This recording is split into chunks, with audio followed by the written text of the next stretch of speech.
പുനർജനി പദ്ധതിയിൽ വി.ഡി. സതീശന് കുരുക്കായും ആശ്വാസമായും വിജിലൻസ് കണ്ടെത്തലുകൾ. പുനർജനി പദ്ധതിയിൽ വിദേശ നാണ്യ ചട്ടലംഘനം നടന്നെന്ന് വിജിലൻസിന്റെ ആദ്യ റിപ്പോർട്ട്. CBI അന്വേഷണത്തിനും ആദ്യ റിപ്പോർട്ടിൽ ശുപാർശ. അഴിമതി നിരോധന നിയമപ്രകാരമുള്ള പരാതി നിലനിൽക്കില്ലെന്ന് മനോജ് എബ്രഹാം സർക്കാരിന് നൽകിയ മറുപടിയിൽ പറയുന്നു. സതീശന്റെ അക്കൗണ്ടിലേക്ക് പണം എത്തിയിട്ടില്ലെന്നാണ് കണ്ടെത്തൽ.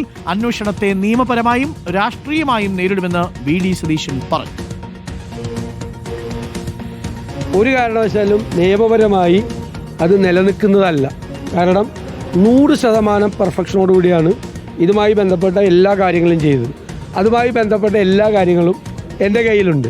അതുകൊണ്ട് ഇനി വന്നാലും എനിക്ക് കുഴപ്പമില്ല. ഞാൻ നേരത്തെ തന്നെ അതിനെ നിയമസഭയ്ക്കകത്തും പുറത്തും സ്വാഗതം ചെയ്തിട്ടുണ്ട് 7 വർഷം മുമ്പ്.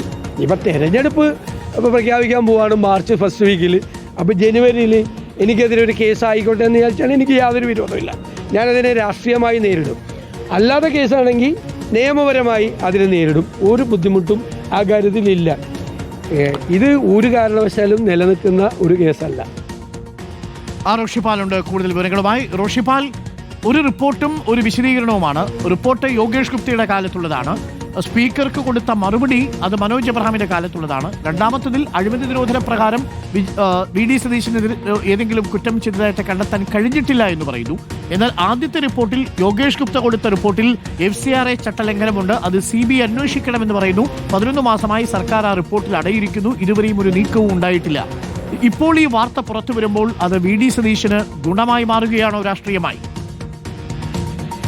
അരുൺകുമാർ, പുനർജനി പദ്ധതിയുമായി ബന്ധപ്പെട്ട വിദേശ നാണയ വിനിമയ ചട്ടത്തിന്റെ ലംഘനം ചൂണ്ടിക്കാട്ടിയാണ് CBI അന്വേഷണത്തിന് വിജിലൻസ് ശുപാർശ ചെയ്തത്. ഈ കാര്യത്തിൽ മുഖ്യമന്ത്രിയാണ് തീരുമാനമെടുക്കേണ്ടത്.